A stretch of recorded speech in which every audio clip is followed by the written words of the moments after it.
Securing DNS servers. The Domain Name System, or DNS, is a method of resolving IP addresses to English-sounding names.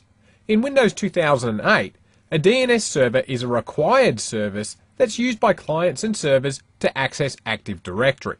Since practically everything in your network is built upon the premise that DNS is available and working and reliable, it stands to reason that special attention should be given to ensure that it's also very secure. So in this video, we'll be looking at ways that you can secure your DNS server so that it remains up and viable. Now that Windows Server 2008 is out and available, it does bring with it a couple of nice additions which can affect our DNS servers for the greater good. Firstly, we can now build read-only domain controllers, which are, as the name suggests, domain controllers that are read-only. These new types of domain controllers are Windows 2008 only features, and they're really useful since they're really designed to be deployed at locations where physical security is potentially weak, such as at a branch office or even in your DMZ, or where you might have a novice administrator at a remote site and you don't want them making changes that might affect your other domain controllers in your network. Now, since we have a whole video dedicated to read-only domain controllers, we're not going to cover them here, but remember that DNS and Active Directory domain controllers go hand in hand. And from a DNS security point of view, you can't go past throwing a few read-only domain controllers into your network because the server will store read-only copies of primary zones and not writable ones. So any changes to DNS will need to be performed on a writable domain controller, which will be presumably in a more physically secure location.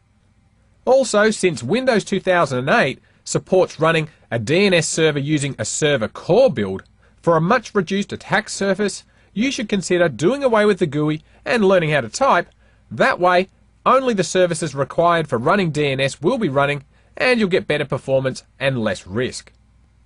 Now, DNS on Windows 2008 also supports configuring Active Directory integrated zones.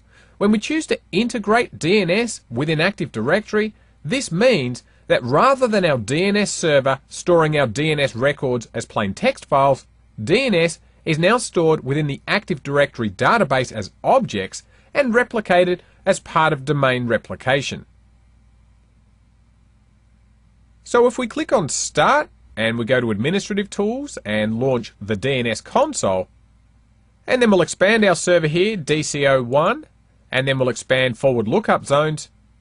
And if we right click on our winstructorlab.com zone and choose Properties, on the General tab here, we can see that we're currently set to the preferred Active Directory integrated mode.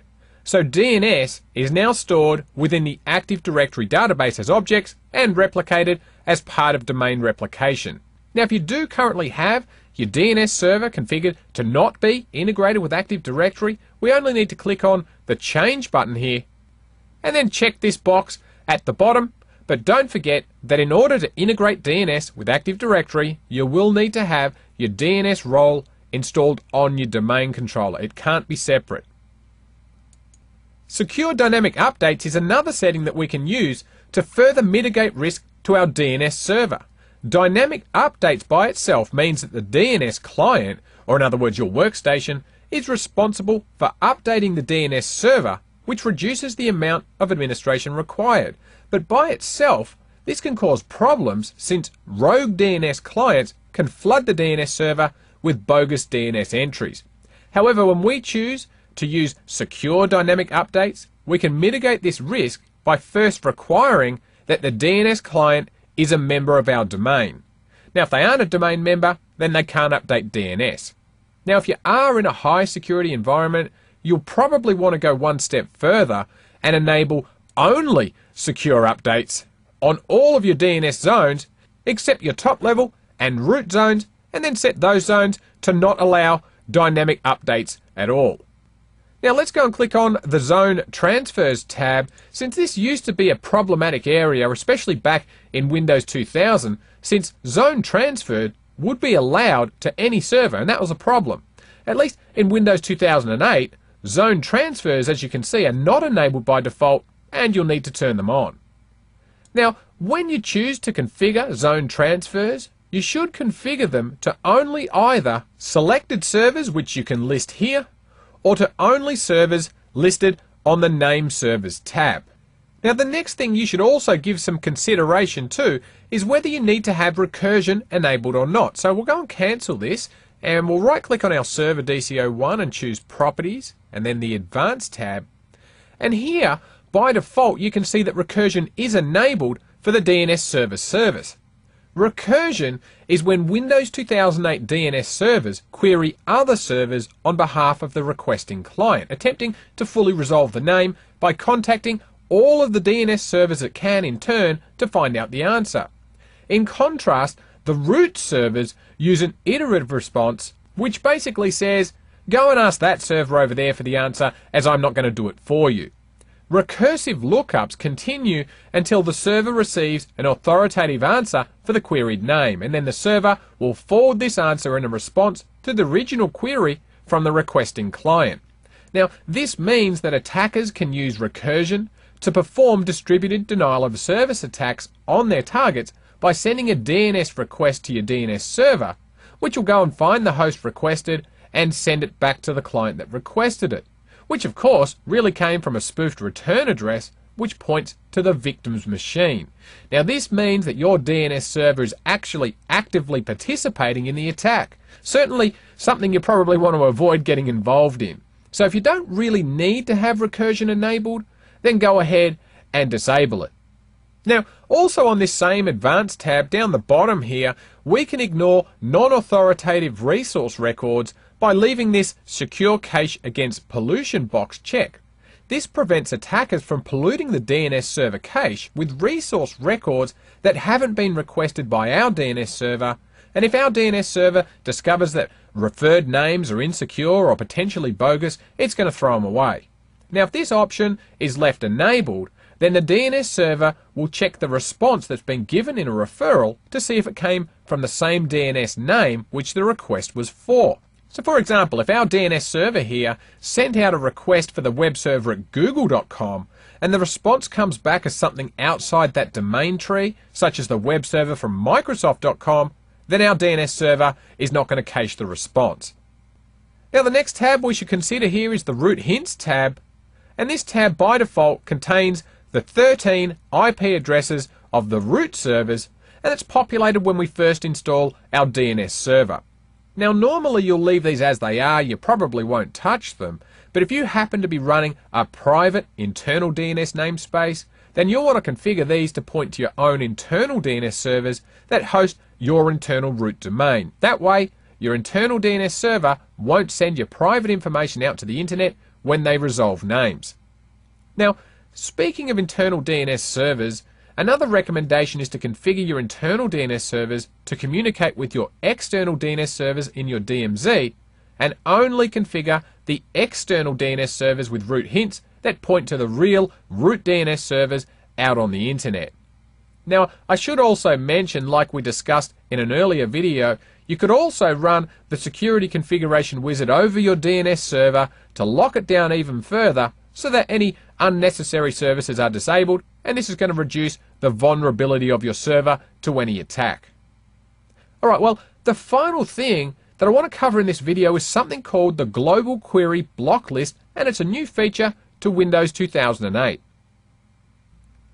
When you allow dynamic DNS updates to occur, we're allowing DNS client computers like your workstations to register and dynamically update their resource records whenever a client changes its IP address or host name. Now, obviously this has the benefit of requiring almost zero administration, since the client will update DNS automatically, and this is especially useful when clients' IP addresses change frequently, such as when they're using a DHCP server to obtain their IP addresses. The problem is that these dynamic DNS updates can fall prey to a situation where an authorized client can register any host name they like, even those that are normally reserved for specific applications.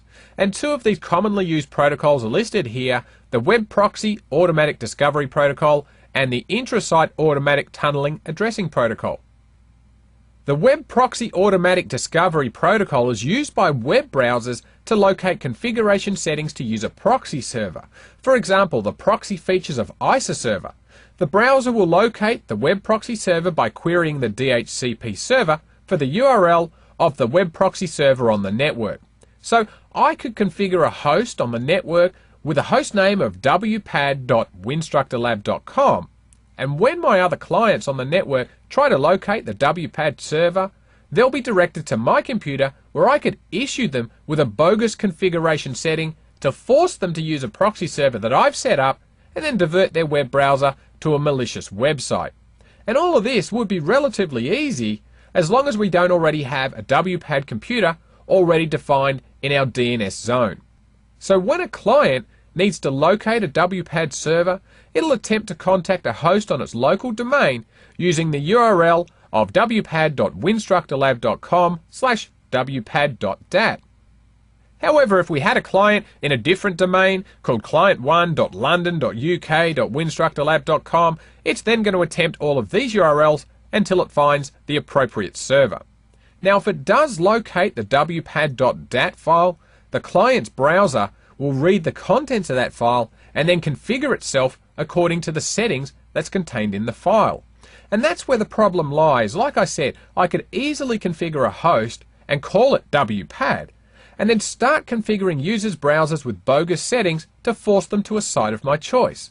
But I will remind you that if there is already a host called wpad, then that's going to prevent me from creating another one. The other protocol you'll need to know about is the Intrasite Automatic Tunnel Addressing Protocol, which is a protocol used to transition from IPv4 networks to IPv6 networks. Basically, it takes an IPv6 packet and tacks on an IPv4 header to allow packets to be transmitted through an ISATAP router to an ISATAP host. Again, like with our wpad entry, a malicious user can spoof an ISATAP router by registering their host name with the ISATAP name.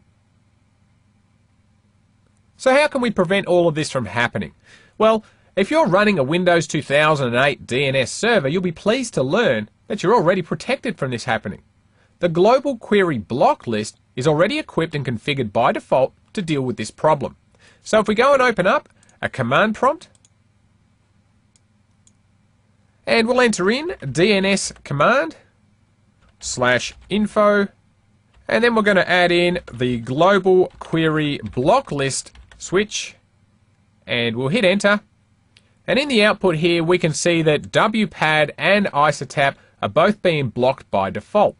So what does this mean? Well, it means that by default, when a client attempts to register itself with DNS using either wpad or ISATAP as the host name, it'll be rejected by DNS, and that's great, so we don't have to do anything. Now that is unless we really do want to create a real host with this name.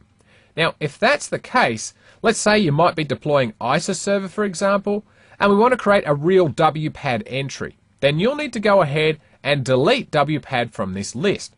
So to do that, we'll rerun our last command here, and I'm just going to scroll across and change info, and we'll change that switch to config, and then we'll add in the host names that we want to include in this list. So here, since we want to take wpad out of the list, as we want to create a legitimate wpad server, we'll need to redefine the list of names that we want to block. So we'll enter in ISATAP, and we'll hit enter. Now if we rerun our original command again, you can see that we only have one legitimate entry, and that's for ISATAP. So now we can go ahead and register our legitimate wpad server on the network, and the Global Query Block List won't block us from doing it. Now if you also want to block other host names from being registered, you could use this tool to do it as well. So let's say you plan on installing an Exchange server, and you want to call it mail. Well, if we rerun our command again, and at the end we'll add in the host name of mail, and we'll hit enter. And now we'll rerun our original command again. Now you can see that we'll be protecting the host name of mail from being registered in DNS as well. So this tool goes beyond just protecting wpad and ISATAP. You could use it for any host name that you like. Now, if you decide that you don't want any entries in the global block list, we could rerun the same command again, but just leave off any host names, and that's going to clear the list entirely. But you can also disable the global block list function if you prefer to do that by rerunning our config command here, and then changing our last switch here, global query block list, to enable global query block list, and we'll set it to 0, and that's to disable it, or we can set it back to a 1 if we want to enable it if we've already disabled it. In this video, we've talked about things you can do to secure your DNS server, which will limit the exposure of your company's DNS infrastructure to the internet. We've covered the use of read-only domain controllers and using a server core build of Windows 2008, both of which will improve security and reduce the attack surface of your DNS server. We also looked at configuring secure dynamic updates, which only lets domain computers update DNS, as well as configuring zone transfers to only occur with other domain controllers that have been specifically listed or on the name servers tab, so that way you have control over which servers are allowed to get a copy of your zone files. Then we covered disabling recursion, we talked about non-authoritative resource records and configuring root hints, all of which can further lock down your DNS server to prevent undesirable circumstances from occurring. And finally, we've talked about the global query block list, which is turned on by default, and saw how it prevents rogue computers from registering specific host names in DNS. We hope you've enjoyed this video and would like to thank you for supporting Winstructor.